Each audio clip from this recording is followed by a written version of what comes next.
तो गाइस, एक बार फिर से मैं आ चुका हूँ एक और धमाकेदार मानहवा के साथ। और यकीन मानो, ये मानहवा शुरू से लेकर आखिर तक आपको पूरी तरह बांधे रखने वाला है। बस इसे कुछ मिनट देख लेना। तो चलिए बिना किसी देरी के शुरू करते हैं आज की इस अमेजिंग सी स्टोरी को। सुन यून जैसे ही टावर ऑफ ट्रायल से धरती पर लौटता है, सबसे पहले वो कॉल करता है अपने पुराने कोच को, उसी आदमी को जिसने उसे हंटर ट्रेनिंग सेंटर से बाहर फेंक दिया था। सुन यून इस बार आखिरी बार हंटर एग्जाम देना चाहता है।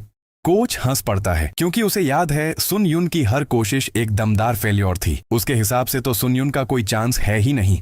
लेकिन सुन यून इस बार अड्डा हुआ है, यहाँ तक कि वो 7 साल की बेकार ट्रेनिंग का पूरा रिफंड तक मांगने की धमकी देता है।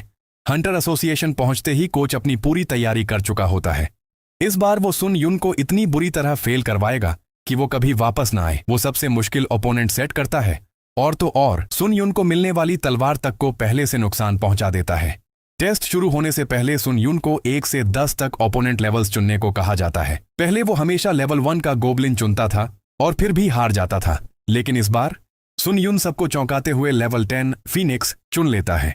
जैसे ही मुकाबला शुरू होता है, फीनिक्स तुरंत उस पर एक भारी डीबफ डाल देता है। उसकी स्पीड 25% तक स्लो हो जाती है। पहले ही टकराव में तलवार टूट जाती है, बिल्कुल जैसा कोच चाहता था।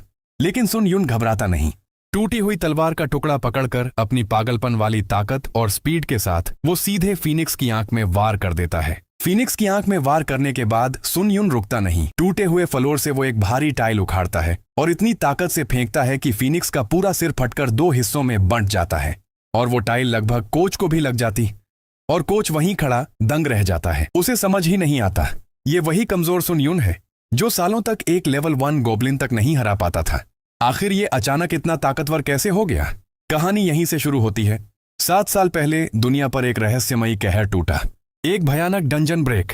सैकड़ों नहीं बल्कि अनगिनत मॉन्स्टर्स उस डंगियन से बाहर फट पड़े। शहर तबाह हो गया, लोग मरते गए और इसी घटना में सुन यून के माता पिता भी बच नहीं पाए। एक ही पल में उसका पूरा संसार खत्म हो गया। खून के आंसू बहाते हुए उसने उसी दिन कसम खाई, वो हंटर बनेगा, मॉन्स्टर्स को चीर कर रख देगा, एक एक को खत्म कर देगा। लेकिन किस्मत ने उसके साथ और भी क्रूर खेल खेला। 7 साल बाद उसी दिन जिस दिन उसने वो कसम खाई थी, उसे हंटर ट्रेनिंग सेंटर से बाहर निकाल दिया गया। पूरी तरह टूट चुका था वो। उसका ट्रेनर भी उसे सुनाने से पीछे नहीं हटा कि उसकी टैलेंट कचरा है, उसमें हंटर बनने की 0% क्षमता है। आम लोगों को जागृति के बाद सिर्फ कुछ महीने ट्रेनिंग मिलती है, लेकिन सुन यून 7 साल से ट्रेनिंग में पड़ा था। इंस्टीट्यूट को डर था, अगर ये ट्रैश बाहर गया तो उनकी बदनामी हो जाएगी। सुन यून बार बार वापस आता, बार बार विनती करता और ट्रेनर हर बार उसे मारकर भगा देता था। सारी दुनिया उसे नालायक कहती थी, लेकिन उसके अंदर एक बात अब भी जिंदा थी। टूट चुका था लड़का, पर उसकी एक ही ख्वाहिश बाकी थी, किसी भी तरह ताकतवर बनना या फिर अपनी कोई जन्मजात शक्ति जागृत करना। सब कुछ खत्म लगता था, लेकिन उसकी वह जलती हुई इच्छा, वो हिम्मत जो कभी टूटने को तैयार नहीं थी, किसी ने नोटिस कर ली। टावर ऑफ ट्रायल्स दुनिया भर में ऐसे ही लोगों की तलाश में था, जिनके अंदर मरने के बाद भी उठ खड़े होने की हिम्मत हो। और इसी लोहे जैसी इच्छा शक्ति की वजह से सुन यंग ह्यून को भी चुन लिया गया। एक पल में वो शून्य में खींच लिया गया, जहां टावर ऑफ ट्रायल्स ने उसे एक विकल्प दिया। किस कठिनाई स्तर पर वह अपनी परीक्षा देना चाहता है। कठिनाई जितनी ज्यादा होगी, इनाम उतना बड़ा। उसे कुछ समझ नहीं आ रहा था, लेकिन उसके दिल ने कहा, यह मौका है, इसे जाने मत दे। और उसने वही किया, अपने मन की कठिनाई चुन ली। जैसे ही उसने चयन किया, वो सीधे टॉवर के पहले स्टेज में फेंक दिया गया। चारों तरफ सिर्फ एक अनंत रेगिस्तान, न कोई खाना न पानी, बस एक तलवार उसके हाथ में। अब उसका मिशन साफ है, इस जगह में जिंदा रहना और बदले में पाना वो इन्नेट ट्रेट, जिसके लिए उसने असल दुनिया में 7 साल तक जान तोड़ दी, लेकिन एक बूंद ताकत भी नहीं मिली। अब जब उसे यह मौका मिला है, उसे खुद भी यकीन नहीं हो रहा, लेकिन असली झटका, ये शक्ति उसे ऐसे ही नहीं मिलने वाली थी। वह बात उसे तभी समझ आई जब अचानक धरती फटती है और एक विशाल सैंड गोलेम रेत से बाहर निकल आता है, सिर्फ एक ही इरादे के साथ, उसे कुचलकर मार देना। उसका मिशन साफ कर दिया गया, इस सैंड गोलेम के खिलाफ पूरे 10 मिनट तक जिंदा रहो। और सुनो, ये उतना आसान नहीं जितना लगता है, क्योंकि भाई ने चुना था हार्ड मोड और असली खेल तो अब शुरू होने वाला था। अगर वो इस मिशन में फेल हुआ तो सजा सिर्फ एक है, मौत। सुन यून जान बचाने के लिए पागलों की तरह भागता है, लेकिन भागते भागते उसके दिमाग में एक ख्याल बिजली की तरह कौंधता है। क्या वो सच में इस राक्षस से ऐसे भागकर बच सकता है? पीछे से सैंड गोलेम रफ्तार पकड़ता हुआ आ रहा है। उसका भारी भरकम शरीर देखकर लगता है वो धीमा होगा, लेकिन असल में वो उम्मीद से कहीं ज्यादा तेज है। सुन यून समझ जाता है, ये रेगिस्तान, ये गर्म हवा, ये अंतहीन जमीन, यहाँ 9 मिनट तक भागते रहना नामुमकिन है। उसकी स्टेमिना तो आधे में ही जवाब दे देती है। भागते भागते उसकी सांसें टूटने लगती हैं। उसके पास सिर्फ एक तलवार है और जिंदा रहो का नियम, लेकिन कैसे? उसका मन चीखता है, काश कोई बता देता क्या करना है। वो भागे तो भी मरेगा, लड़े तो भी। उधर सैंड गोलेम बस 2 कदम दूर है। उसकी परछाई सुन यून के ऊपर पड़ चुकी है। वो डर के मारे पागलों की तरह चिल्लाता हुआ दौड़ रहा है, लेकिन उसे समझ नहीं आ रहा कि आखिर इस जानवर को हराए कैसे। इसी जानलेवा पल में उसकी आंखों के सामने एक फ्लैशबैक झलकता है। सालों तक लोगों के मजाक उड़ाते चेहरे, उनकी बेरहम बातें, तू किसी काम का नहीं, तेरी औकात ही क्या है, जैसे उसे बर्बाद करने के लिए काफी थी। उसे लगता है जैसे वो इन शब्दों के नीचे कुचला जा रहा है, घुटता जा रहा है। और एक सवाल दिमाग में उठता है, क्या वो सच में ऐसे दयनीय तरीके से मरने वाला है, बस भागते भागते? और ठीक उसी पल कुछ उसके अंदर बदल जाता है। दिल में भरा डर गुस्से में पिघल जाता है। वो ठान लेता है, अब नहीं भागेगा, कायरों की तरह नहीं मरेगा। 7 साल हंटर बनने की कोशिश करने के बाद आज हान पूरे यकीन से कह सकता है, थ्योरी के मामले में वो मैदान के ज्यादातर हंटर्स से बेहतर जानता है। दिल जोर जोर से धड़क रहा है, लेकिन उसे साफ समझ आ चुका है, भागते रहने से कोई जवाब नहीं मिलने वाला। अगर जिंदा रहना है तो लड़ना ही पड़ेगा। तभी उसके दिमाग में एक आइडिया आता है। सैंड गोलेम जैसे मॉन्स्टर्स की कोर तबाह होते ही वो हिलना बंद कर देते हैं। हालांकि उनकी कोर आमतौर पर ऐसी जगह होती है जहां पहुंचना नामुमकिन लगता है। तो हान एक सीधा फैसला करता है, कोर तक पहुंचना आसान बनाना। वो जानबूझकर रेत में अपने पैर फिसलाता है, अपनी मूवमेंट रोकता है, और ठीक उसी पल एक जबरदस्त छलांग, तलवार हवा चीरती हुई सैंड गोलेम पर वार करती है। राक्षस लड़खड़ा जाता है और सुनयंग यून उस सुनहरे मौके को पकड़ लेता है। वहां है वो बड़ी सी लाल कोर। वो पूरी ताकत से तलवार चलाता है। कोर में दरारें पड़ जाती हैं, लेकिन तभी सैंड गोलेम फिर से उठ खड़ा होता है। हान का संतुलन बिगड़ता है, वो फिसल जाता है। उसके अंदर गुस्से की लहर दौड़ जाती है। बस 1 सेकंड और चाहिए था। वो आखिरी बार वार करने जाता है और तभी सैंड गोलेम उसे जकड़ लेता है। उसकी पकड़ इतनी कसकर होती है कि सांस लेना तक मुश्किल हो जाता है। हान दर्द से चीख उठता है। मौत बस 1 कदम दूर है। उसके कानों में फिर से वही आवाजें गूंजती हैं, ताने, अपमान, वो शब्द जिन्होंने उसे सालों तक तोड़ा था। लेकिन तभी वो उन आवाजों को चीर देता है। आंखों में आग भरकर, पूरी जान लगाकर वो अपनी तलवार फेंक देता है सीधे दुश्मन की कोर के दिल में। एक जोरदार टकराव और अगली ही पल कोर चकनाचूर। सैंड गोलेम का शरीर बिखरने लगता है। रेत की बारिश के बीच हानुंग यून नीचे गिर पड़ता है। मिशन पूरा हो चुका था। वो वहीं बैठा रह जाता है। यकीन ही नहीं हो रहा कि क्या उसने सच में उस राक्षस को अकेले मार दिया। हाँ, जीत मिली है, लेकिन बेहद मुश्किल से। इसी के साथ हान टावर ऑफ ट्रायल्स का पहला फ्लोर क्लियर कर लेता है। उसके शरीर से खून टपक रहा है, पूरा बदन दर्द से चूर है, लेकिन फिर भी वो पहले से कहीं ज्यादा खुश है, क्योंकि वो जिंदा है। और तभी इनाम सामने आता है। यूनिक ट्रेट्स अनलॉक, 1000 पॉइंट्स प्राप्त, बोनस स्किल, फास्ट रिकवरी। इन रिवॉर्ड्स को देखकर हान पूरी तरह स्तब्ध रह जाता है। उसे सब कुछ किसी सपने जैसा लगता है। असल दुनिया में उसने 7 साल खून पसीना बहाया, लेकिन बदले में क्या मिला? बस ताने, मजाक और बेइज्जती। और अब पहली ही मंजिल पर एक यूनिक ट्रेट पूरी तरह अनलॉक होता है और सुन यून को मिलता है एक डरावना टाइटल, नेक्रोमेंसी।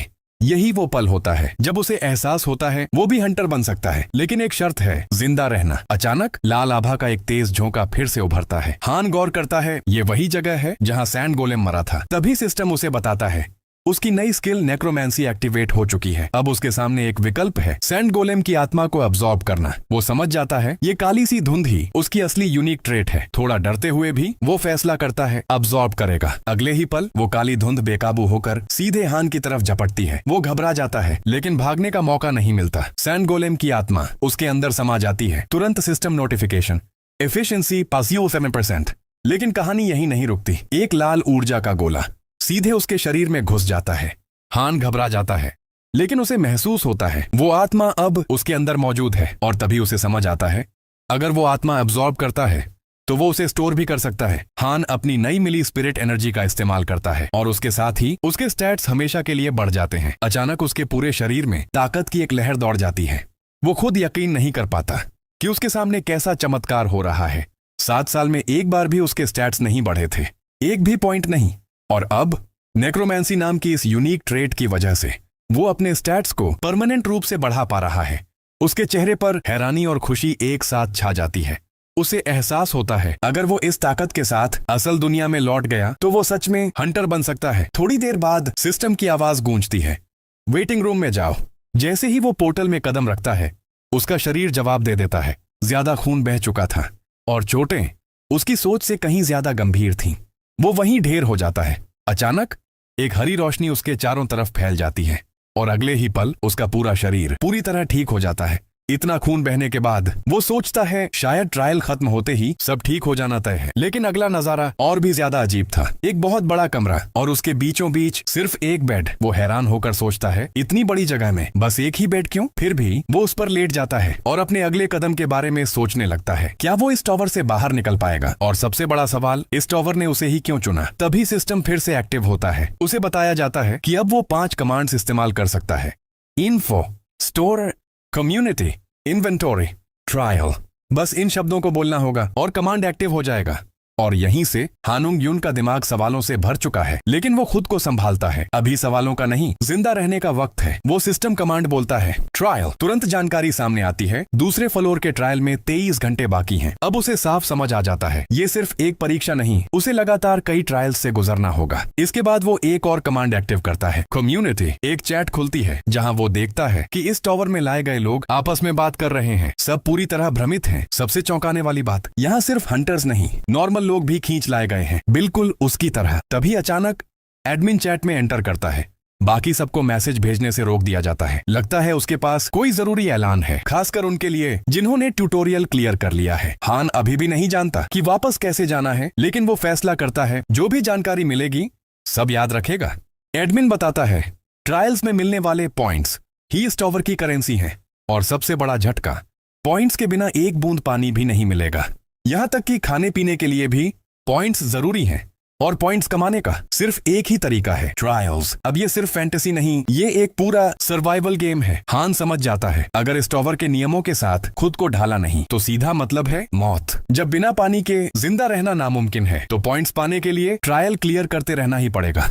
इतनी बड़ी सच्चाई बताने के बाद एडमिन चैट छोड़ देता है।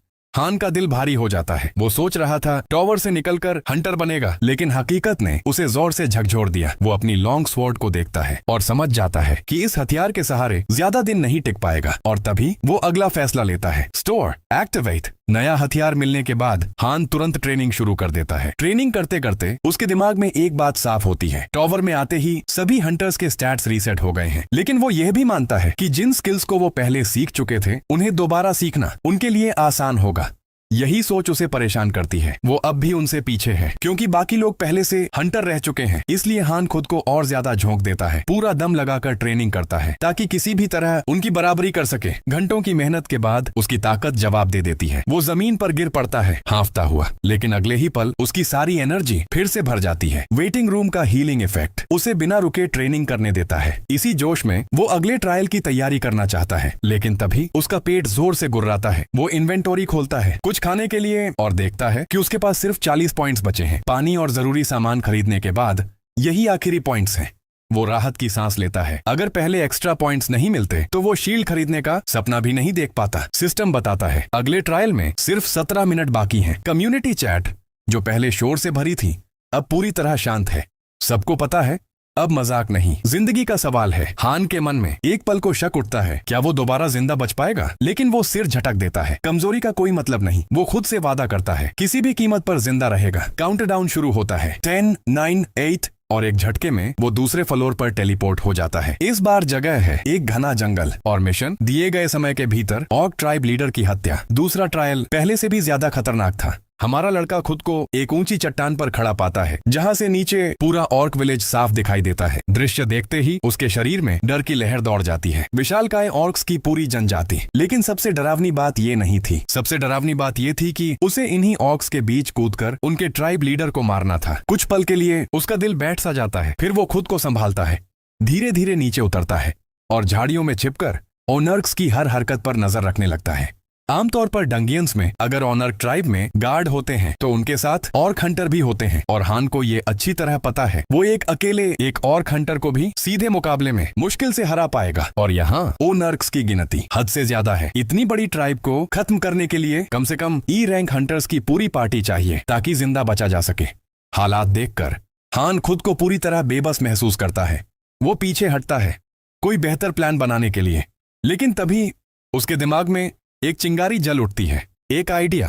वो सूखी लकड़ियां जमा करता है, आग जलाने लायक, इतनी लकड़ी की और भी आग लगाई जा सके। वो उन्हें इन्वेंटोरी में स्टोर करता है और हैरानी की बात, ये सच में काम कर जाता है। यहीं पर हमारा एमसी समझाता है, ओनर्क्स भले ही आलसी सुअर जैसे लगे, लेकिन असल में वो एक मेहनती नस्ल है। वो सुबह सुबह शिकार पर निकलते हैं और सूरज ढलते ही गांव लौट आते हैं। यानी हान के पास पूरा समय है अपना प्लान तैयार करने का। वो समझ जाता है इस ट्रायल को सीधे ताकत से जीतना नामुमकिन है। संख्या में कमजोरी को हराने का सिर्फ एक ही तरीका है, आग। अब वो सही मौके का इंतजार करता है, एक घातक एम्बुश के लिए, क्योंकि हंटर एसोसिएशन के रिकॉर्ड के अनुसार ओनर्क गार्ड्स हमेशा पोस्ट पर खड़े नहीं रहते।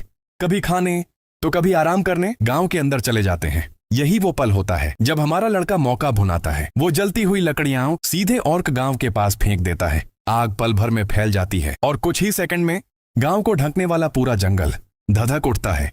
ओनर्क्स के बीच पूरी तरह अफरा तफरी मच जाती है। इसी हंगामे का फायदा उठाकर हान अपने अगले कदम की तैयारी करता है। उसका प्लान साफ है, गांव को चारों तरफ से आग में घेर देना ताकि शिकार से लौट रहे ऑर्क हंटर से उसे भिड़ना ही न पड़े। लेकिन उससे पहले उसे कम से कम 2 ऑर्क वर्कर्स को मारना होगा।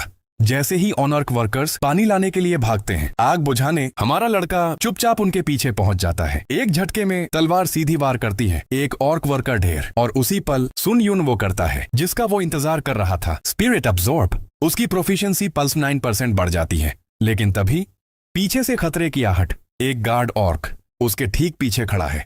जोरदार वार आता है, लेकिन हान अपनी शील्ड से उसे किसी तरह टाल लेता है। अब वो रुकता नहीं, तलवार संभालते हुए वो स्टोर की गई आत्माओं का इस्तेमाल करता है। स्टैट्स बूस्ट, उसकी ताकत तेजी से बढ़ती है और अगले ही पल एक निर्णायक वार, गार्ड ऑर्क का सिर धड़ से अलग। फास्ट रिकवरी एक्टिव होती है, उसकी एनर्जी फिर से भर जाती है और जैसे ही वो गार्ड की आत्मा एब्जॉर्ब करता है, उसकी स्टैमिना और बढ़ जाती है। अब सुन युन को एहसास होता है अगर ऐसा ही चलता रहा तो गार्ड से लड़ना धीरे धीरे कम खतरनाक होता जाएगा। उसकी आंखों में पक्का इरादा साफ झलकता है। अब वो हालात का तेजी से हिसाब लगाता है। 3 ऑर्क वर्कर्स, 1 गार्ड ऑर्क खत्म, और सबसे आखिर में एक बूढ़ा क्लैन हेड। असली टारगेट हान को पूरा यकीन है, अगर वो गार्ड ऑनर्क को गिरा देता है तो उस बूढ़े क्लैन हेड को हराना कोई बड़ी बात नहीं रहेगी। गार्ड की आत्मा अब्सॉर्ब करने के बाद उसका हौसला आसमान छू रहा है। अब ऑर्क वर्कर्स उसके लिए कोई खतरा नहीं है और फिर हमारा लड़का सीधा हमला कर देता है। एक एक करके ऑनर्क्स गिरते जाते हैं और जल्द ही वो देखता है गार्ड ऑनर्क क्लैन हेड से अलग हो चुका है। मतलब साफ है, अब वो उसकी रखवाली नहीं कर रहा। सीधे शब्दों में कहें तो यही आखिरी रुकावट है। हान बिना रुके ऑनर्क्स को चीरता हुआ आगे बढ़ता है। जब ज्यादातर ऑर्क्स मारे जा चुके होते हैं तो सामने सिर्फ गार्ड ऑर्क बचता है। लेकिन तभी अचानक कुछ होता है। क्लैन हेड आग से भरा एक हमला छोड़ देता है। लपटें हवा चीरती हुई सीधे सुन युन की तरफ आती हैं, बेहद भयानक, बेहद बेकाबू। लेकिन उसी पल उसकी शील्ड उसकी ढाल बन जाती है। आग वहीं रुक जाती है जो उसे पल भर में राख बना सकती थी। क्लैन हेड राहत की सांस लेता है। उसे लगता है दुश्मन खत्म हो चुका है। धुआं छंटता है और वहां खड़ा है हान जिंदा। कपड़े जले हुए हैं, ढाल पर गहरे निशान पड़े हैं। और तभी system notification, achievement unlocked, injured fire, new skill created, fire resistance. अब कहानी पलट चुकी थी। इस नई ताकत के साथ ये ऑनर्क्स अब सिर्फ शिकार थे। गुस्से से भरी आंखों के साथ हान आगे बढ़ता है सीधे क्लैन हेड की ओर। बिना दया के वो उसकी दोनों बाजू काट देता है। वो नर्क दर्द से चीखता है, खून फव्वारे की तरह बहता है और जान बचाने के लिए तंबू के अंदर भाग जाता है। हान भी उसके पीछे जाता है, लेकिन अंदर का दृश्य उसे जड़ कर देता है। वो देखता है क्लैन हेड अपने डरे हुए बच्चों को बचाने की कोशिश कर रहा है। उनकी आंखों में मौत का डर साफ झलक रहा है और उसी पल हान को एहसास होता है ये राक्षस भी अपने परिवार की कीमत जानते हैं। उस नजारे को देखते ही हान के दिमाग में एक दर्दनाक याद जाग उठती है। उसे याद आता है कि कैसे मॉन्स्टर्स के हमले के दौरान उसके माता पिता चिल्लाते हुए उसे भागने और जिंदा रहने को कह रहे थे। उन्होंने उसे बचाने के लिए खुद को आगे कर दिया और वहीं अपनी जान गंवा दी। तभी एक छोटा ऑर्क डरते डरते चाकू निकालकर उस पर हमला करने दौड़ता है, लेकिन हान को यह हरकत बेहद बेवकूफी लगती है। वह तलवार का पिछला हिस्सा उठाकर सीधे उसके सिर पर मारता है और उसे वहीं गिरा देता है। हान मन ही मन ठान लेता है कि चाहे वह मरकर भूत ही क्यों न बन जाए, वह इन मॉन्स्टर्स की नस्ल को जड़ से काट कर रहेगा। इसी निश्चय के साथ वह ऑर्क्स के लीडर को खत्म कर देता है और इस तरह टावर ऑफ ट्रायल्स का दूसरा फ्लोर क्लियर हो जाता है। वेटिंग रूम में लौटने पर हानुंग यून देखता है कि उसकी ढाल अब इस्तेमाल के लायक नहीं रही। आग और लगातार हमलों ने उसे पूरी तरह तोड़ दिया था, लेकिन फिर भी उसी ढाल की वजह से वह जिंदा बच पाया। इस बार यह जीत बेहद करीबी थी। वह बाकी लोगों का हाल जानने के लिए चैट खोलता है, मगर वहां का दृश्य दिल दहला देने वाला होता है क्योंकि ज्यादातर सदस्य मर चुके होते हैं। हान मानता है कि यह खेल बेहद क्रूर है, लेकिन तभी उसकी नजर एक मैसेज पर पड़ती है जिसमें कोई लिखता है कि उसने क्वेश्चन वाउचर की मदद से धरती लौटने का तरीका खोज लिया है। यह पढ़ते ही हान पूरी तरह चौंक जाता है और तुरंत 5 कमांड्स में से इन्फो को एक्टिव करता है। तब उसे पता चलता है कि क्वेश्चन वाउचर का इस्तेमाल करके वह सीधे मॉडरेटर से सवाल पूछ सकता है और हर नए फ्लोर पर उसे एक नया वाउचर मिलता है।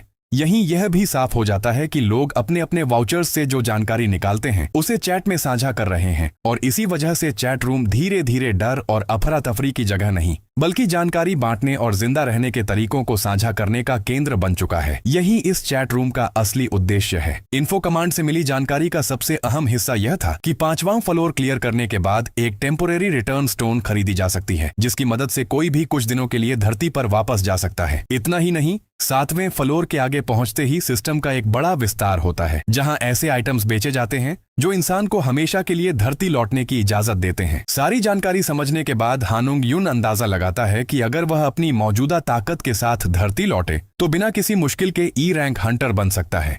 लेकिन यही सोच उस पर दबाव भी डालने लगती है, क्योंकि अगर उसे यह ताकत धरती पर ही मिल जाती तो उसकी 7 साल की मेहनत पूरी तरह एक मजाक बनकर रह जाती। जितना ज्यादा हान धरती लौटने के बारे में सोचता है उतना ही उसका मन भारी होने लगता है। वह खुद से तर्क करता है कि उसने अभी मुश्किल से दूसरा फ्लोर क्लियर किया है और 8वें फ्लोर तक पहुंचना फिलहाल किसी सपने जैसा है। फिर भी वह खुद को संभालता है और सकारात्मक रहने का फैसला करता है, क्योंकि जिन स्टैट्स की कभी कोई कीमत नहीं थी वे अब धीरे धीरे 20 के आसपास पहुंच रहे हैं। सबसे पहले वह उन सभी 5 आत्माओं को अब्सॉर्ब करता है जिन्हें उसने अपनी जान जोखिम में डालकर हासिल किया था। जैसे ही वे आत्माएं उसके अंदर समाती हैं, उसकी स्थिति और भी बढ़ जाती है और उसका शरीर ताकत से भर उठता है। उसी पल हान को एहसास होता है कि लोग जिस मानवों से परे दुनिया की बात करते हैं वो क्या होती है। 5 आत्माओं को अब्सॉर्ब करने के बाद उसकी ताकत किसी हाई रैंक मॉन्स्टर के बराबर हो चुकी होती है। वह इसे परखने के लिए बिजली की तरह दौड़ पड़ता है, लेकिन अपनी ही रफ्तार पर काबू नहीं रख पाता और दीवार से टकरा जाता है, जिससे उसकी नाक से खून बहने लगता है। यह सब उसकी अचानक हुई जबरदस्त ग्रोथ की वजह से होता है, क्योंकि उसके शरीर और ताकत के बीच का अंतर अभी भी बेहद ज्यादा है। थोड़ी देर बाद हान 2100 पॉइंट्स खर्च करके एक बड़ा डेड ट्री शील्ड खरीदता है। यह शील्ड एक बड़े मरे हुए पेड़ से बनाई गई थी और जैसे ही हान की स्टेमिना गिरती है इसका बफ अपने आप एक्टिवेट हो जाता है। हान सोचता है कि अगर वह पिछले ट्रायल से मिले रिवॉर्ड आइटम्स को इन्वेंट्री से सही तरीके से इस्तेमाल करे तो यह उसके लिए परफेक्ट रहेगा। वह ब्लैक स्टील डैगर चुनता है जिसमें बेहतरीन रिएक्शन और अटैक स्पीड है और साथ ही असैसिन्स केप जो एजिलिटी 50 से कम होने पर उसके सभी स्टैट्स को 5 पॉइंट बढ़ा देती है और उसकी स्पीड भी तेज कर देती है। सभी आइटम्स से खुद को तैयार करने के बाद हान अगली ट्रायल शुरू होने तक उन्हें पूरी तरह इस्तेमाल करने की आदत डालने का फैसला करता है। इसके साथ ही वह बेरहमी से ट्रेनिंग शुरू कर देता है, एक ही मकसद के साथ, इतना ताकतवर बनना कि कोई भी उसके करीब आने की हिम्मत न कर सके। कई घंटों की कड़ी मेहनत के बाद सुन यून टावर के 3रे फ्लोर में प्रवेश करता है, जहां इस बार ट्रायल का विषय एक ड्यूल होता है। हमारा हीरो खुद को एक अंधेरी गुफा में पाता है और उसे सूचित किया जाता है कि गार्डियन ऑफ डार्कनेस जल्द ही प्रकट होने वाला है। हान खुद को संभाल लेता है, क्योंकि सैंड गोलेम की तरह यह राक्षस भी किसी भी दिशा से हमला कर सकता है। जैसे ही टाइमर खत्म होता है अंधेरे से वह गार्जियन बाहर आता है। हैरानी की बात यह होती है कि हान को उसकी एक भी हलचल महसूस नहीं होती। अगले ही पल वह मॉन्स्टर घात लगाकर हमला करता है और पलक झपकते ही हान को घायल कर देता है। उम्मीद से कहीं ज्यादा खतरनाक यह गार्डियन ऑफ डार्कनेस दर्द में कराहते हान को देखकर एक डरावनी मुस्कान बिखेरता है। अचानक हुए इस हमले से हान पूरी तरह अस्त व्यस्त हो जाता है। तभी सिस्टम उसे आदेश देता है कि उसे गार्डियन ऑफ डार्कनेस डॉपेलगैंगर, जो बिल्कुल उसकी परछाई की तरह चलता है, को हराना होगा।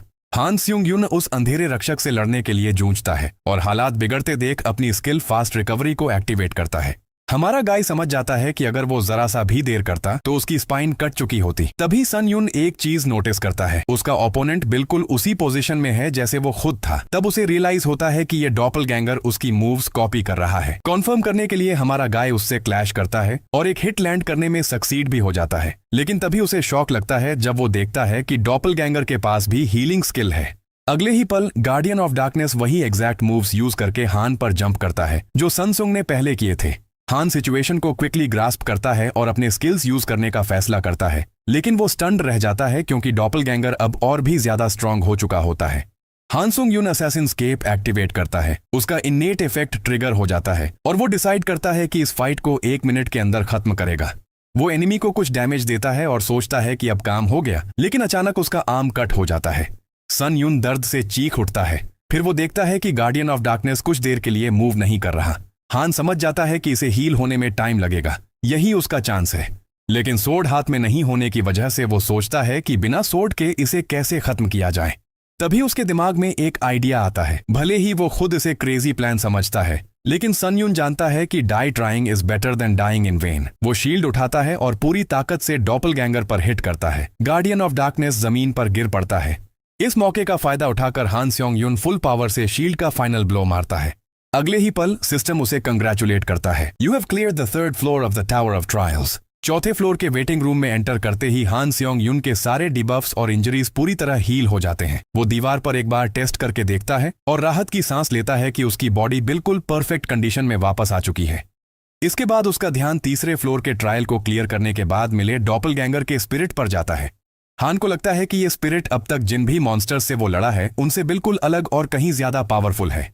तभी सिस्टम उसे नोटिफाई करता है कि उसकी यूनिक ट्रेट नेक्रोमेंसी की प्रोफिशिएंसी 100% हो चुकी है। रैंक एक लेवल अप होकर नेक्रोमेंसी अब ई रैंक पर पहुंच जाती है। सुनुंग यून को पता चलता है कि अब वो स्पिरिट्स के स्किल्स भी अब्सॉर्ब कर सकता है। इतना ही नहीं, एक एक्स्ट्रा इफेक्ट भी अनलॉक हो जाता है, जिससे स्पिरिट अब्सॉर्ब करते वक्त रैंडमली कोई अवेकेंड स्किल मिलने का चांस रहता है। जब हान डेथ टाइप स्पिरिट को अब्सॉर्ब करता है तब उसे समझ आता है कि नियर डेथ एक्सपीरियंस के दौरान उसे फास्ट रिकवरी स्किल कैसे मिली थी। उसे अच्छी तरह पता है कि स्किल्स हासिल करना कितना रेयर और डिफिकल्ट होता है, इसलिए इतनी ब्रोकन ट्रेट मिलने की उम्मीद उसे खुद नहीं थी। फिर भी हंसुंग यून अपनी लक को टेस्ट करने का फैसला करता है। इसके बाद वो 4th फ्लोर की कम्युनिटी में एंटर करता है और लॉबी में वेट करते हुए खुद को थोड़ा एट होम फील करता है। स्क्रीन स्वाइप करने ही वाला होता है कि उसकी नजर नेक्स्ट ट्रायल की इंफॉर्मेशन पर पड़ती है। बताया जाता है कि अगला ट्रायल एक इंटीग्रेटेड ट्रायल होगा, जहां प्लेयर्स को पार्टी बनाकर काम करना पड़ेगा। तभी सन यून एक कॉम्पिटिटर का कमेंट पढ़ता है, जिसमें लिखा होता है कि हंटर्स के बीच कंपटीशन का मतलब है एक दूसरे को किल करना। ये पढ़कर हान पूरी तरह स्टन्ड रह जाता है। कुछ ही देर बाद नेक्स्ट ट्रायल शुरू होता है। सिस्टम उसे इन्फॉर्म करता है कि उसे एक और चैलेंजर के साथ मैच किया गया है। उनका ऑब्जेक्टिव है लिमिटेड टाइम, यानी 1 दिन के अंदर गॉब्लिन किंग को डिफीट करना। सिस्टम नोटिफिकेशन के साथ ही फेलियर पेनल्टी सामने आती है। Failure means death. अगले ही पल हान स्योंग यून खुद को 2 और हंटर्स के सामने खड़ा पाता है। तभी एक लड़की ली हॉन इंट्रोडक्शन शुरू करती है। वो बताती है कि अर्थ पर वो एक ई रैंक हंटर थी और टीम सपोर्ट उसकी स्पेशलिटी है। दूसरा लड़का ली सॉन्ग ह्यू ने क्लोज कॉम्बैट में एक्सपर्ट है और अर्थ पर डी रैंक हंटर रह चुका है। इसी वजह से उसकी टोन काफी एरोगेंट है। अब हमारी एमसी भी अपनी स्पेशलिटी बताता है, क्लोज कॉम्बैट, लेकिन वो साफ कह देता है कि वो अर्थ पर हंटर नहीं था, बल्कि एक एस्पायरिंग हंटर है जो हंटर बनना चाहता है। यह सुनते ही सन हून की नजर बदल जाती है। उसे क्यूरियोसिटी तो होती है, लेकिन साफ दिखता है कि वो हमारे गाय को नीचे समझ रहा है। हान अंदर से कॉन्फिडेंट रहता है कि वो टीम में अपना रोल निभा सकता है, मगर उसका टीममेट उसे मॉक करते हुए वार्न करता है कि अगर वो टीम के लिए बर्डन बना तो उसे किक आउट कर दिया जाएगा। सुनुंग यून एक पल के लिए फिर वही पुरानी यादें महसूस करता है, कैसे लोग उसे पहले ट्रीट करते थे। लेकिन वो सन हून की स्किल्स से भी वाकिफ है, इसलिए चुप रहना ही बेहतर समझता है। उसे अच्छे से पता है कि टावर में सिर्फ स्किल्स मैटर करती हैं। तभी सिस्टम अनाउंस करता है कि इस ट्रायल का थीम एक 3 वर्सेस 3 कंपटीशन है, जहां दोनों टीम्स को कोऑपरेट करके ट्रायल कंप्लीट करना होगा और जो टीम पहले क्लियर करेगी वही जीतेगी। और इसी के साथ कासल के दरवाजे खुल जाते हैं। ली बहुत स्ट्रगल कर रहा था गॉब्लिन्स को मारने में और सोच रहा था कि यार ये इतने ऑर्गेनाइज्ड कैसे मूव कर रहे हैं। वो तुरंत हमारे न्यूबी यानी हमारे गाय को बुलाता है और चिल्लाता है कि फाइट करो। वहीं हमारे गाय भी कंप्लेन करता है कि यार तू अपनी सराउंडिंग्स पे भी ध्यान क्यों नहीं दे रहा। तभी लिहायन अनाउंस करती है कि वो स्पेल खत्म करने के बाद मदद करेगी, लेकिन वो बीच में ही रुक जाती है जब सन ह्यून चिल्लाता है और ऑर्डर्स देता है कि अभी उसे बफ करो। लिहायन हेल्पलेस हो जाती है क्योंकि उसके सारे सपोर्टिव स्पेल्स ऑलरेडी यूज्ड हो चुके हैं। तभी स्योंग यून इंटरवीन करता है और कहता है कि वो अपने टीममेट की हेल्प करने वाला है क्योंकि उसे अब मदद चाहिए। हान कोशिश करता है हमारे गाय को रोकने की, लेकिन फेल हो जाता है। लिहायन सोच में पड़ जाती है कि अब कौन उसके बैक को कवर करेगा, और जैसे ही वो पीछे मुड़ती है उसकी आंखें खुली की खुली रह जाती हैं। सारे गॉब्लिन्स डेड हैं। सुन हुन अपना कूल खो देता है क्योंकि वो गॉब्लिन्स को डिफीट नहीं कर पा रहा और ब्लेम करता है न्यूबी को अपनी फेलियर के लिए। वो ऑलमोस्ट हिट होने वाला होता है कि अचानक कोई सामने आ जाता है और गॉब्लिन को किल कर देता है। टर्न्स आउट वो हान सोंग यून है जो उसे ऑर्डर्स देता है कि स्टे बैक, क्योंकि वो बस उसकी राह में है। अब उसकी ऑरा कंप्लीटली बदल चुकी है। हान सुंग यून सब गॉब्लिन्स को स्लाइस कर देता है जैसे बटर और पाता है खुद को गॉब्लिन हंटर की टाइटल। हमारा गाय भी एक ऊनो रिवर्स मारता है उस बिग गाय पे और कहता है कि अभी वो सिर्फ बॉदर कर रहा है। इसके बाद हान सुंग यून लिटरली गो लाइक द क्लैपर्स और गॉब्लिन्स को फैंटम विंड की तरह काट देता है। ली हायन की जॉ ड्रॉप हो जाती है और वो अस्टोनिश्ड होकर हान को देखती रहती है। गॉब्लिन्स की स्पिरिट्स लिंगर कर रही हैं और हमारा बॉय सेंस करता है कि उसकी यूनिक ट्रेट सोर्ड एनर्जी को वो नहीं देख सकते, तो वो इजीली उन्हें अब्सॉर्ब कर लेता है और अपनी स्टैट्स बढ़ा लेता है। सुनून को भी पता चलता है कि गॉब्लिन्स की एक स्किल अब हमारे गाय द्वारा अब्सॉर्ब की जा रही है। वो स्किल निकलती है रेंजर की नॉलेज, जिससे उसका फील्ड ऑफ व्यू वाइडन हो जाता है और अप्रोचिंग एनिमीज देखना आसान हो जाता है। उसी पल हमारे गाय को एक गॉब्लिन दिखाई देता है और वो स्मर्क करता है, ये जानते हुए कि जैकपॉट लग गया है। टीम फिर मीट होती है और वो इनकॉम्पिटेंट बास्टर्ड ली सामने आता है हान के पास और कहता है कि न्यूबी को सिर्फ वीक गॉब्लिन्स के सामने लकी मिली। गाय नर्वस लाफ करता है ताकि अपना डर छुपा सके। हमारा गाय सीधे केस पे कट करता है और अनाउंस करता है कि अब से वो लीड करेगा और कमांड्स देगा ताकि पार्टी की एफिशिएंसी बढ़ सके। हन जल्दी से उस डी रैंक बास्टर्ड को अपने डेथ ग्लेयर से हम्बल कर देता है और पूछता है ली से कि क्या प्रॉब्लम है। ली ओबीडियंटली अग्री करता है और पूछता है बस इतना ही करना है क्या। सुन यून फिर ऑर्डर्स देता है कि वो गर्ल हंटर ली हान को प्रोटेक्ट करे और इंस्ट्रक्ट करता है उस गर्ल को कि वो बैक से गाइडेंस देती रहे। हान खुशी खुशी अग्री कर लेता है और उनका सर्च रिज्यूम होता है। जैसे ही बैटल शुरू होता है हमारा हीरो बैटलफील्ड में फ्लैश करता है और गॉब्लिन्स को स्लॉटर करता है। वो लगातार डेड गॉब्लिन्स की सोल्स अब्सॉर्ब करता है और अपनी प्रोफिशिएंसी बढ़ाता रहता है। बताया जाता है कि तीसरी ट्रायल खत्म होने तक सिर्फ 14 घंटे बचे हैं। बाद में टीम आगे बढ़ती है जब ली हायान सस्पिशियस हो जाती है, क्योंकि नॉर्मली गॉब्लिन्स पीरियोडिकली अपीयर करते हैं, लेकिन अब अचानक सब क्वाइट है। अचानक हान कुछ विटनेस करता है और तुरंत उस तरफ स्कैम्पर्स करता है। वहां वो देखता है कि अन्य गॉब्लिन्स के मिनियंस पहले ही एनाहिलेट हो चुके हैं, इससे पहले कि वो यहां आए। हमारा गाय तुरंत समझ जाता है कि बाकी चैलेंजर्स उनसे पहले ही निकल चुके हैं, जबकि ली संग ह्यून शॉक में है कि दूसरे टीम ने एनिमी को इतनी जल्दी हैंडल कर लिया। सन यून गॉब्लिन का ब्लड छूता है और पाता है कि वो अभी भी वार्म है। अर्जेंसी महसूस होती है हमारे गाय में, क्योंकि अब उन्हें हरी करनी पड़ेगी और उन्हें कैचअप करना होगा, वरना अगर दूसरी टीम गॉब्लिन्स के बॉस को डिफीट कर देती है तो उन्हें पेनल्टी यानी डेथ फेस करना पड़ेगा। हान तुरंत कहता है कि उन्हें जल्दी करनी चाहिए। वहीं दूसरी टीम और ज्यादा गॉब्लिन्स से डील कर रही है और लीडर ली सायोन मॉन्स्टर्स किल करने में स्ट्रगल करता नजर आता है। एक सिनिस्टर स्मर्क के साथ वो आखिरी गॉब्लिन का हेड स्लाइस कर देता है। टीम मेंबर उसके लिए प्रेज करता है कि उसने सबको किल कर दिया, जबकि ली सायोन रैंट करता है कि उसने पूरा हंटिंग अकेले ही किया।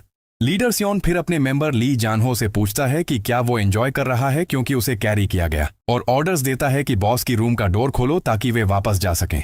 लाई जूनहो डरते हुए डोर की तरफ बढ़ता है और सोचता है कि ये काम उसने संभाल लिया।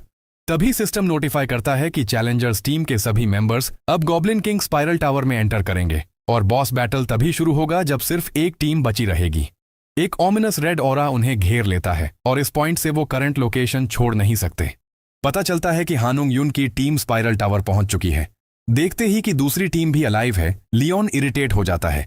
वहीं हमारा गाय अपने टीम मेंबर्स को बताता है कि वो उनके अगेंस्ट फाइट अलोन करेगा।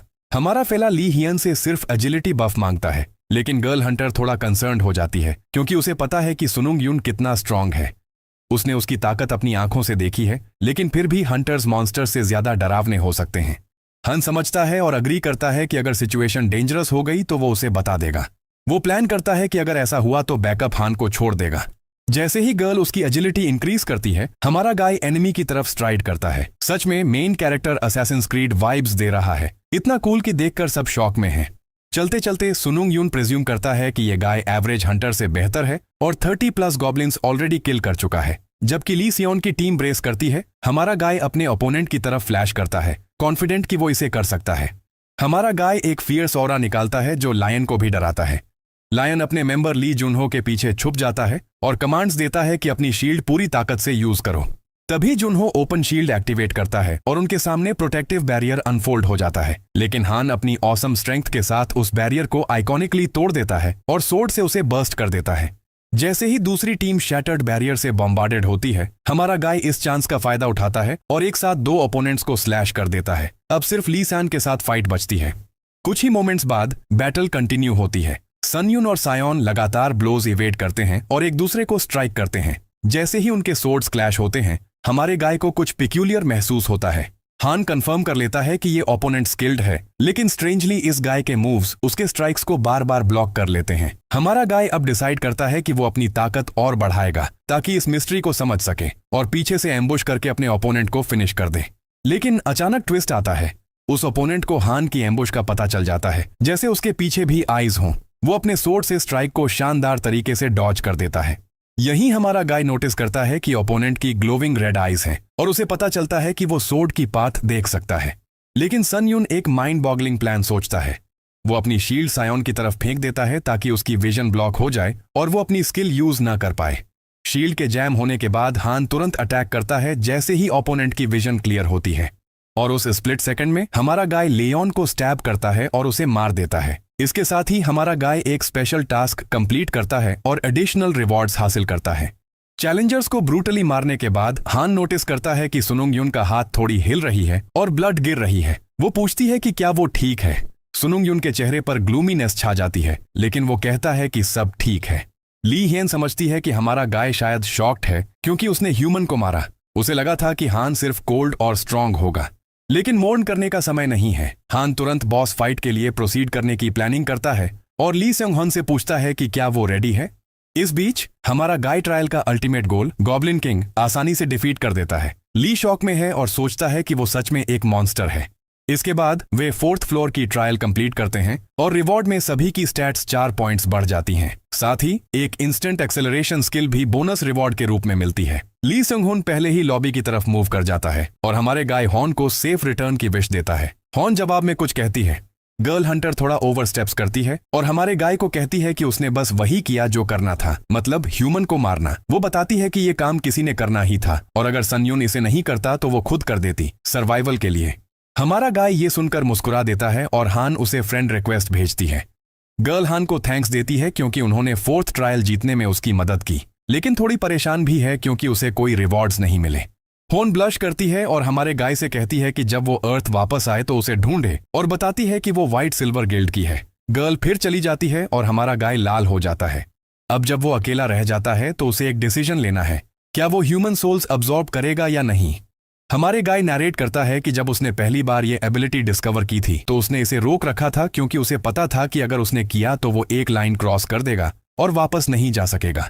उसके चेहरे पर एक स्मर्क फैल जाता है जो प्योर मैलिस दिखाता है और तब वो अपनी माइंड बना लेता है। हान रैशनली सोचता है और कंक्लूड करता है कि इससे वो और स्ट्रांग होगा। वो सिर्फ तभी ह्यूमन किल करेगा जब सिचुएशन उसे फोर्स करे। हन प्रोसीड करता है ह्यूमन सोल को एब्जॉर्ब करने के लिए, ड्रिवन बाय एक फियर्स मोटिव। इस प्रोसेस में पता चलता है कि सुनुंग युन का हंटर बनने का ड्रीम उसके और भी अंदरूनी डिजायर्स को सामने ला रहा है। टावर ऑफ ट्रायल्स ने उसे एक मौका दिया था और हमारा गाय इस चांस को किसी भी हाल में जाने नहीं देने वाला। उसके अंदर इस टावर को लगातार क्लाइंब करने की जलती हुई चाह थी। इसके बाद हान 5th फ्लोर के लॉबी में एंटर करता है जहां सिस्टम एक नया फीचर एक्सपैंड करता है। इसका नाम है ट्रायल टोटलाइजेशन, एक ऐसा सिस्टम जो हर चैलेंजर की रैंकिंग तय करेगा। सिस्टम हमारे गाय से यूजर नेम डालने को कहता है और वो अपने लिए नाम चुनता है। हंटर रैंकिंग पैनल में top 5 positions SS rank hunters के पास होती हैं। हमारा गाय इसे थोड़ा इंट्रूसिव मानता है और सोचता है कि क्या उसका नाम भी इस लिस्ट में होगा। वो स्क्रॉल करता है और हैरानी से देखता है कि उसका यूजर नेम 16th रैंक पर है। सुनुंग युन खुद चौंक जाता है क्योंकि ये रैंक उसकी उम्मीद से कहीं ज्यादा ऊपर थी। सिस्टम आगे एक्सप्लेन करता है कि टॉप 50 चैलेंजर्स को पायोनियर्स कहा जाएगा और उन्हें 8th फ्लोर पर स्पेशल बेनिफिट्स मिलेंगे। अगर कोई चैलेंजर 8th फ्लोर तक पायोनियर बना रहता है तो उसे एक स्पेशल प्रिविलेज जिसे हेलो कहा जाता है मिलेगा। हन सोचता है कि शायद ये कोई स्किल हो, लेकिन डिसाइड करता है कि जब वहां पहुंचेगा तब खुद समझ जाएगा। इसके बाद हमारा गाय तीनों ह्यूमन सोल्स को अब्सॉर्ब करता है। एनर्जी चारों तरफ हाउलिंग करने लगती है और सुनुंग युन को महसूस होता है कि वो अब सच में इंसानी लिमिट से आगे निकल चुका है। थोड़ी देर बाद हान एक रिटर्न स्टोन खरीदता है जिससे वो 3 दिनों के लिए अपनी ओरिजिनल वर्ल्ड में लौट सकता है। वो डिसाइड करता है कि इसे टेस्ट करेगा और देखेगा कि क्या वो अपने इक्विपमेंट भी साथ ले जा सकता है। स्टोन यूज करते ही हान वापस अर्थ पहुंच जाता है और अब उसकी पावर्स पूरी तरह से नेक्स्ट लेवल हो चुकी हैं। प्लेयर हान की अर्थ लौटने की विश एक्सेप्ट हो जाती है और जैसे ही वो रिटर्न स्टोन कंज्यूम करता है हमारा गाय एक पोर्टल में गिरते हुए वापस अर्थ पहुंच जाता है। वो अपने रेजिडेंस में लौटता है और उसे पता होता है कि उसे 3 दिनों के अंदर फिर से टावर ऑफ ट्रायल्स में वापस जाना होगा। कुछ मोमेंट्स बाद सुनुंग युन अपनी आंखें खोलता है और खुद को अपने ही रूम में पाता है। वो हैरान होकर मान लेता है कि वो सच में घर वापस आ चुका है। सबसे पहले हमारा गाय स्लीप को प्रायोरिटी देता है, क्योंकि वेटिंग रूम के मुकाबले ये बेड उसे हेवन जैसा लगता है। लेकिन तभी एक पंजेंट स्मेल उसकी नाक में चढ़ जाती है और हान समझ जाता है कि वो बुरी तरह स्टिंक कर रहा है और उसे नहाना पड़ेगा। जैसे ही वो उठता है, हमारे गाय की नजर उन वेपन्स पर पड़ती है जो उसने टावर से जस्ट इन केस साथ लाए थे, और यही कंफर्म हो जाता है कि टावर के वेपन्स को अर्थ पर लाना सच में पॉसिबल है। इसका मतलब ये भी है कि बाकी प्लेयर्स भी अपने आइटम्स अर्थ पर ला सकते हैं। ये समझते ही हमारा गाय डिसाइड करता है कि उसे फास्ट मूव करना होगा, क्योंकि इन 3 दिनों में उसे बहुत कुछ करना है। रिवील होता है कि जैसे जैसे लोग अर्थ लौटेंगे, आइटम्स मार्केट में प्लेंटीफुल हो जाएंगे और हंटर सप्लाईज की प्राइस तेजी से गिर सकती है। सुनुंग यून अंदाजा लगाता है कि उसे प्राइस ड्रॉप से पहले अपना डैगर बेच देना चाहिए। अपनी नोट्स देखते हुए उसे याद आता है कि उसने ओरिजिनली हंटर एग्जाम के लिए अप्लाई करने का प्लान बनाया था और अगली बार अर्थ लौटने पर एग्जाम देने की सोची थी। साफ है, वो सोच से कहीं ज्यादा बिजी होने वाला है। इसी दौरान white lotus Hunter training centre के डायरेक्टर हुआंग मानहो को एक कॉल आती है और कॉलर है हान सुनुंग यून। हान अपना नाम बताता है और मानहो के लिए उसे भूलना नामुमकिन है। मानहो हान से कहता है कि वो उसकी मेंबरशिप फी ऑनलाइन वापस भेज देगा, लेकिन हमारा गाय मना कर देता है क्योंकि उसे किसी रिफंड की जरूरत नहीं है। डायरेक्टर कंफर्म करता है कि क्या वो फी अपने पास रख सकता है। तभी हमारा गाय उससे बदले में एक फेवर मांग लेता है। मनहो पहले तो उसे ट्रेनिंग सेंटर इस्तेमाल करने की परमिशन देने से मना कर देता है, लेकिन सुनुंग यून सीधा मुद्दे पर आता है और हंटर एग्जाम में हेल्प मांगता है। डायरेक्टर हांग को याद आता है कि हान पिछली बार टेस्ट फेल कर चुका था और वो उसे उसके ओवरऑल एबिलिटी रिजल्ट्स याद दिलाता है। वो रैंक था F, यानी सबसे लोवेस्ट पॉसिबल स्कोर। हुआंग मजाक उड़ाता है कि हान के पास ना कोई ट्रेड था और न ही कोई स्किल, लेकिन सन यून उसकी क्यूरियोसिटी जगा देता है ये कहकर कि वो मेंबरशिप फी पे करेगा। ये सुनकर डायरेक्टर कुछ देर के लिए स्पीचलेस हो जाता है। जब पैसा मिलने वाला हो तो मना करने की कोई वजह नहीं बचती। डील वहीं क्लोज हो जाती है और सुनुंग यून रिक्वेस्ट करता है कि आज ही हंटर एग्जाम देने में उसकी मदद की जाए। इसके बाद हमारा गाय नहाने जाता है और मिरर में खुद को देखता है। उसका बॉडी अब पहले से कहीं ज्यादा फिट लग रहा है क्योंकि उसने टावर में प्रोग्रेस की है। लेकिन हान जल्दी से खुद को थॉट से खींच लेता है क्योंकि हंटर टेस्ट स्केड्यूल हो चुका है और उसे जल्दी करनी है। सुनुंग यून अपार्टमेंट से बाहर निकलता है और सोचता है उस नॉर्मल लाइफ के बारे में जिसे वो हमेशा चाहता था, बिना ह्यूमिलिएशन और कॉम्प्लेक्सेस के। आज तो हाल ये है कि पड़ोसियों को चलते हुए देखना भी अच्छा लग रहा है। हन अपनी नेबर को ग्रीट करता है जो एक वुमन है। वो तुरंत गेस कर लेती है कि हमारा गाय कोई ओल्डर आदमी है जो हंटर बनने की कोशिश कर रहा है। हान गुड बाय कह देता है, लेकिन नेबर लो की उसकी ऑरा से इंप्रेस हो जाती है और सोचती है कि क्या वो हमेशा से इतना टॉल था। बाहर आकर हान टैक्सी ढूंढने की कोशिश करता है, लेकिन उसे काफी स्ट्रगल करना पड़ता है। इसके बाद वो ट्रांसपोर्टेशन का एक और तरीका यूज करता है, अपनी खुद की स्ट्रेंथ। रनिंग उसके लिए बेस्ट ऑप्शन है क्योंकि इस स्पीड में वो नो टाइम में पहुंच सकता है। कुछ ही मोमेंट्स बाद हमारा गाय हंटर एसोसिएशन पहुंच जाता है, जहां वो काफी समय बाद डायरेक्टर हुआंग से मिलता है। सुनुंग यून डायरेक्टर को मिस्ट्री में डाल देता है जब वो कहता है कि वो हाल ही में कुछ पेक्यूलियर चीजों से डील कर रहा है। हुआंग मनहो थोड़ी देर के लिए स्पीचलेस रह जाता है, ये सोचते हुए कि आखिर उस लड़के का मतलब क्या था। इसी बीच इंस्पेक्टर किम इनहू आकर हान को इन्फॉर्म करता है कि वही हंटर टेस्ट को ग्रेड करने वाला है। इंस्पेक्टर किम एक्सप्लेन करता है कि हुआंग ऑब्जर्वर होने की वजह से हान को थ्योरी टेस्ट और इंटरव्यू से एग्जेम्प्ट किया गया है। चूंकि सुनुंग यून टेस्ट प्रोसीजर से पहले से फेमिलियर है, वे सीधे हंटर टेस्ट की तरफ बढ़ते हैं। टेस्ट एरिया में सुनुंग यून के हाथ में एक सोर्ड होती है। डायरेक्टर मनहो इंस्पेक्टर किम से क्वाइटली कहता है कि टेस्ट को मुश्किल बनाया जाए ताकि हान फेल हो जाए। इंस्पेक्टर किम इनहू डायरेक्टर को अश्योर करता है कि उसने सोर्ड यूजर के लिए सबसे डिफिकल्ट ओपोनेंट प्रिपेयर किया है। इसके बाद किम हमारे गाय से कहता है कि वो डिफिकल्टी लेवल 1 से 10 के बीच चूज करे। सुनुंग यून के दिमाग में पुराने इवेंट्स रिप्ले होते हैं। हर बार उसने लेवल 1 चूज किया था और फिर भी गॉब्लिन से हार गया था, सिर्फ इसलिए क्योंकि वो वीक था। वहीं डायरेक्टर हुआंग पूरी तरह श्योर था कि हान फिर से लेवल 1 ही चुनेगा, लेकिन तभी सीन पूरी तरह पलट जाता है। सुनुंग यून कामली लेवल 10 चूज करता है। ये देखते ही हुआंग की आंखें शॉक से फैल जाती हैं और वो उसे एक क्रेजी बास्टर्ड कह बैठता है। थोड़ी ही देर बाद हंटर टेस्ट शुरू होता है और सियुंग यून को फीनिक्स का शिकार करने भेजा जाता है। जैसे ही फीनिक्स जोरदार रोर करता है, हान की मूवमेंट अचानक 25% स्लो हो जाती है क्योंकि ये उसकी स्किल है, प्रेडेटर्स रोर। उसी पल हान नोटिस करता है कि उसकी सोर्ड पर क्रैक्स आ चुके हैं और तभी सच्चाई सामने आती है। उस कमीने हुआंग मनहो ने जानबूझकर उसके वेपन से छेड़छाड़ की थी ताकि हमारा बॉय इस टेस्ट में फेल हो जाए। हुआंग पूरी तरह कॉन्फिडेंट था कि ये लूजर हान कभी जीत नहीं सकता। वो बस ये दिखाना चाहता था कि हान को उसकी औकात पता चल जाए। लेकिन दूसरी तरफ सियुंग यून बिना डरे फीनिक्स के सामने खड़ा रहता है। फीनिक्स आसमान से सीधा उसकी तरफ डाइव करता है और वो बिल्कुल स्टिफ खड़ा रहता है। No fear, no hesitation. फिर सीन शिफ्ट होता है डायरेक्टर हुआंग के पॉइंट ऑफ व्यू में। यही रिवील होता है कि उसने खुद कभी हंटर एग्जाम क्लियर किया था। शुरुआत में उसे लगता था कि वो सबसे बेस्ट है, प्राइड और एक्साइटमेंट से भरा हुआ। लेकिन समय के साथ उसके और उसके कॉलीग्स के बीच का गैप बढ़ता गया। आखिरकार वो पीछे रह गया और उसने कोशिश करना ही छोड़ दिया। हंटर्स की दुनिया में टैलेंट ही सब कुछ होता है, कम से कम हुआंग यही मानता है।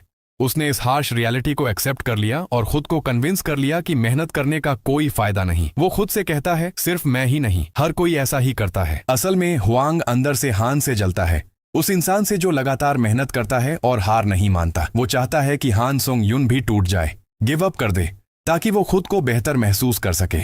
उधर एग्जाम एरिया में फीनिक्स और हान की सोर्ड के बीच जबरदस्त क्लैश होता है और सिर्फ एक ही हिट में हान की तलवार पूरी तरह शैटर हो जाती है। हान के दिमाग में इनक्रेजुलिटी चमक उठती है, क्योंकि उसे अच्छे से पता था कि इवन कोई लो ग्रेड वेपन भी ऐसे टूटता नहीं है।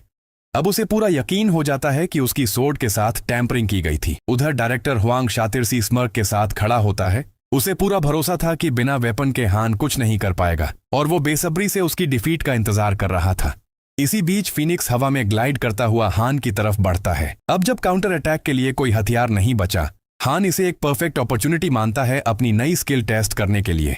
इंस्टेंट एक्सेलरेशन, जो उसे 4th ट्रायल के बाद मिली थी, वो स्किल एक्टिवेट करता है और अगले ही पल लाइटनिंग बोल्ट की तरह जूम करता है।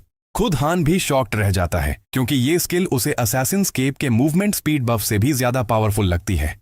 तेज रफ्तार में हान सीधा सीलिंग पर जोरदार पंच मारता है, जिससे वहां क्रैक्स आ जाते हैं और उसी मोमेंटम से छलांग लगाकर फीनिक्स की तरफ बढ़ता है।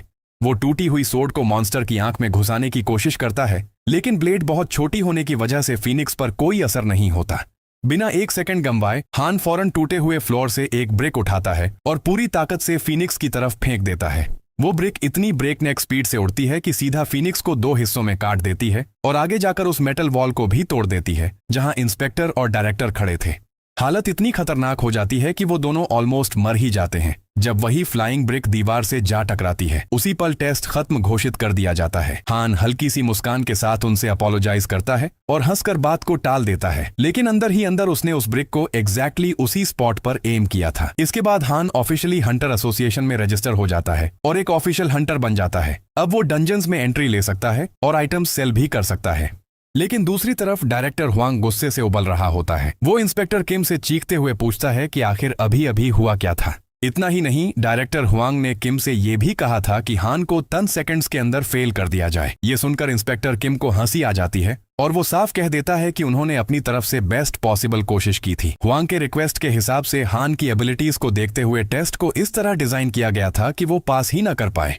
फिर भी वो कमीना डायरेक्टर रुकता नहीं। वो किम इनहू को कन्विंस करने लगता है कि कम से कम हान का रैंक ए तक तो गिरा दो। ऑनेस्टली ये डायरेक्टर सच में डम है, सिर्फ इसलिए जल रहा है क्योंकि हमारा प्रोटैगनिस्ट मेहनत करके आगे बढ़ गया और उसकी तरह लूजर बनकर नहीं रह गया। लेकिन इंस्पेक्टर किम मना कर देता है। वजह सिंपल है, स्योंग यून ने टेस्ट में सिर्फ 10 सेकंड्स के अंदर मॉन्स्टर को मार दिया था, जो उसे मिनिमम डी रैंक दिलाने के लिए भी काफी था। ये सुनकर ही दिमाग हिल जाता है। किम आगे एक्सप्लेन करता है कि अगर उसने सन यून को डी रैंक दिया होता तो हंटर एसोसिएशन से सीधा कंप्लेंट आ जाता, लेकिन जेलसी में जला हुआ हुआंग मनहो किसी भी हालत में रैंक चेंज करवाना चाहता है। उसी वक्त हान कमरे में एंटर करता है, अपनी हंटर लाइसेंस को कैजुअली फ्लॉन्ट करते हुए। इंस्पेक्टर किम उसे कॉन्ग्रेचुलेट करता है। हान डायरेक्टर के पास जाता है और तंज कसते हुए पूछता है कि क्या कुछ हुआ है, क्योंकि वो ठीक नहीं लग रहा। डायरेक्टर घबराहट में उसे विश करता है और पहली बार उसे हंटर स्योंग यून कहकर एड्रेस करता है। साफ दिखता है कि हान स्योंग यून अब बदला लेने आया है उन सारे इंसल्ट्स का जो डायरेक्टर ने उसे सालों तक दिए थे। रूम में टेंशन बिजली की तरह क्रैकल करने लगती है। हान हल्की मुस्कान के साथ डायरेक्टर को याद दिलाता है कि वो रिटायर होने से पहले सिर्फ सी रैंक हंटर था। डायरेक्टर चिढ़कर पूछता है कि ये कॉन्वर्सेशन आखिर किस तरफ जा रही है। तभी सन यून उसे वो पल याद दिलाता है जब मैनहो ने उसे सबके सामने फेलियर कहा था।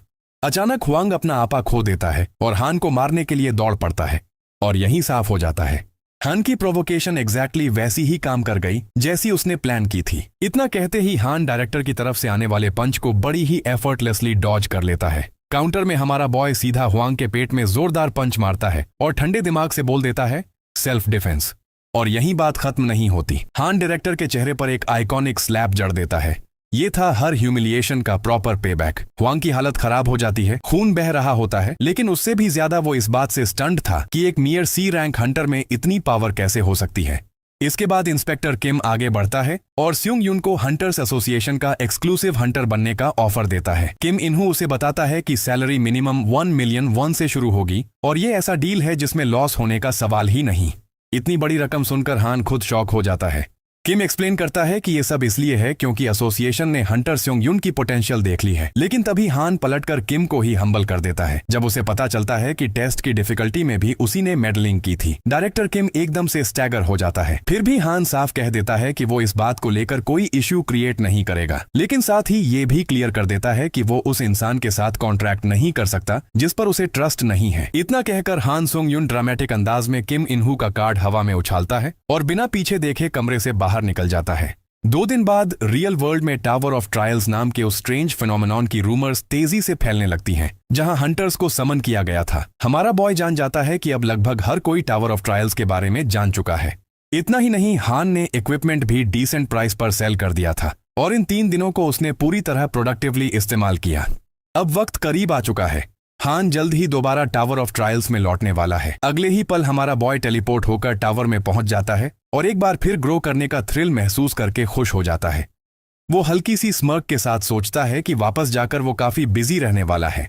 कुछ ही देर में हान पूरी तरह से टावर में वापस आ चुका होता है और जैसा उसने एक्सपेक्ट किया था, अब वो अपने आइटम्स को फ्रीली यूज कर सकता है, चाहे टावर के अंदर हो या रियल वर्ल्ड में। अर्थ से लाए गए सारे आइटम्स वो अपने इन्वेंट्री में स्टोर कर देता है। जरा भी टाइम वेस्ट किए बिना हमारा बॉय वार्म अप करता है और 5th फ्लोर ट्रायल की तैयारी में लग जाता है। तभी अचानक सुनुंग युन को एक अचीवमेंट मिलता है, फर्स्ट रिटर्नर। इसी के साथ एक नई स्किल क्रिएट होती है, eyes of truth. Skill activate होते ही एक पर्पल ऑरा फैल जाती है। इस मैजिक पावर की मदद से हान किसी भी चीज के डिटेल्स देख सकता है, यहां तक कि किसी इंसान के वर्ड्स का ट्रूथ भी पता कर सकता है। ये स्किल लिटरली जैकपॉट थी। हन समझ जाता है कि वो सिर्फ आइटम्स की हिडन इन्फो ही नहीं देख सकता, बल्कि ये भी जान सकता है कि सामने वाला लाइक कर रहा है या नहीं। वो इसे अपनी अनएक्सपेक्टेड लक कहता है।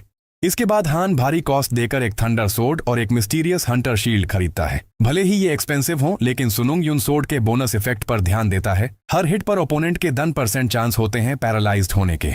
Honestly sounds pretty OP. अब काफी समय बाद हान आखिरकार 5th फ्लोर ट्रायल के लिए रेडी हो जाता है। वो टावर ऑफ ट्रायल्स के 5वें फ्लोर में एंटर करता है। ट्रायल का टाइटल है hunt with the remaining time 1 day. Clear condition सीधी है, वुल्फ गॉर्ज के बॉस यानी वुल्फ पर्सन को डिफीट करना होगा। फेल होने पर penalty direct death. Sunung Yun 5वें फ्लोर पर पहुंचता है और चारों तरफ वुल्व्स की हर्ड देखकर अम्यूज्ड हो जाता है। हमारा बॉय इसे किसी फीस्ट से कम नहीं मानता और मॉन्स्टर्स पर टूट पड़ता है, लगातार स्लैश करता है। लेकिन कुछ ही देर में उसे एहसास होता है ये वुल्व्स बहुत ही वीक हैं। अचानक एक वुल्फ किसी बहुत बड़ी चीज से टकरा जाता है और तभी रिवील होता है जायंट वुल्व्स, जो एक नॉर्मल वुल्फ से पूरे 10 टाइम्स बड़े होते हैं। एक जायंट व्हाइट वुल्फ जोरदार रोर करता है और उसी छोटे वुल्फ को पकड़कर बेरहमी से डिवावर कर लेता है, उसे टुकड़ों में फाड़ देता है।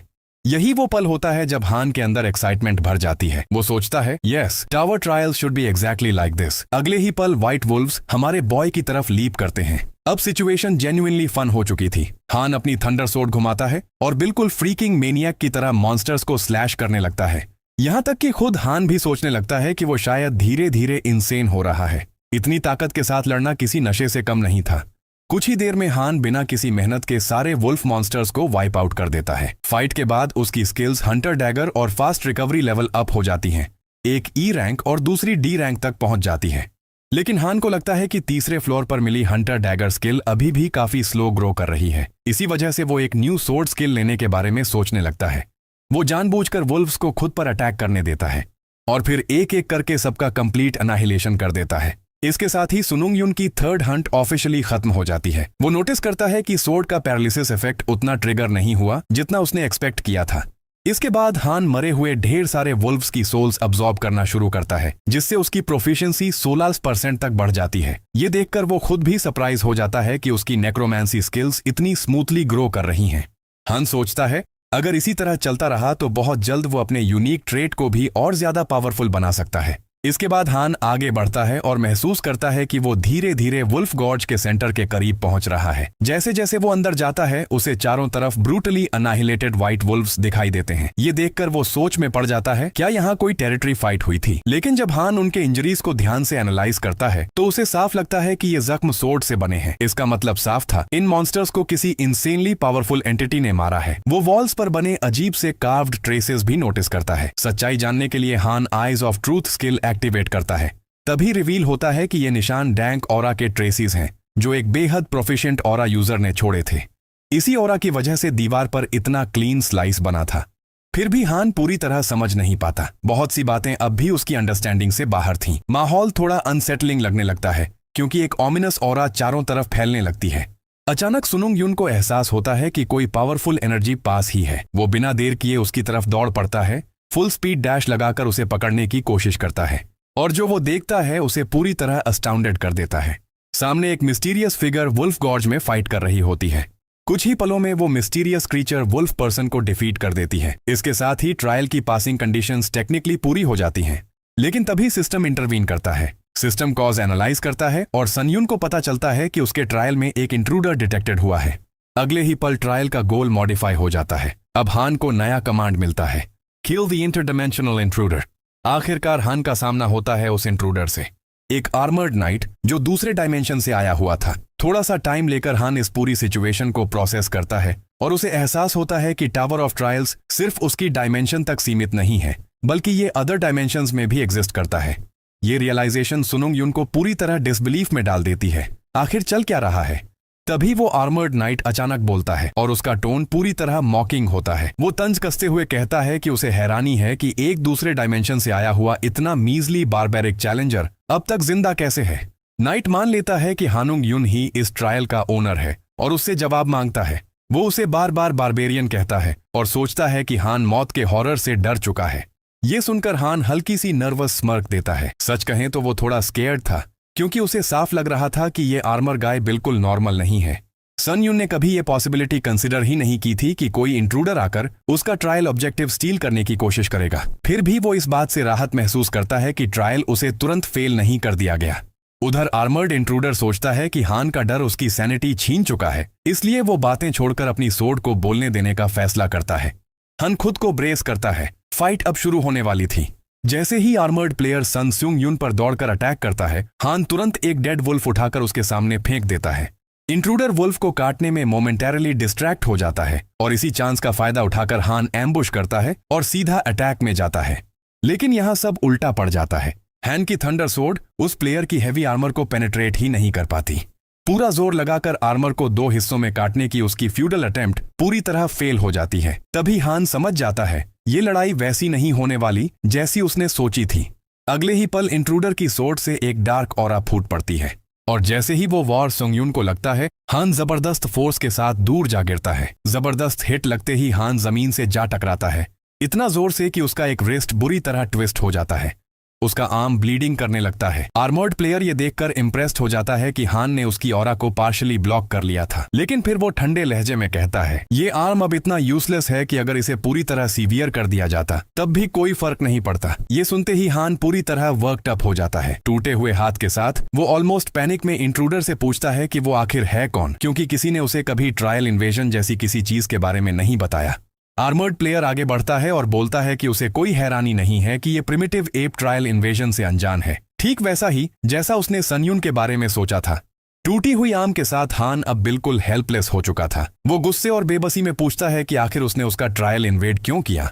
इंट्रूडर ठंडे अंदाज में जवाब देता है तुम्हारी लेमेंटेशंस किसी काम की नहीं है, यही टावर का वे है। वो हानुंग युन को मर्सी देने का फैसला करता है ताकि उसका सफरिंग स्विफ्ट एंड हो सके। जैसे ही नाइट अपनी सोर्ड हान की तरफ उठाता है, हान हिस्टेरिकली उसे रोकता है और जोर देकर पूछता है कि पहले ये बताए कि ट्रायल इन्वेजन आखिर है क्या। इंट्रूडर को कोई नुकसान नहीं दिखता सच बताने में, क्योंकि उसकी नजर में हान की डेथ तो इनएविटेबल ही थी।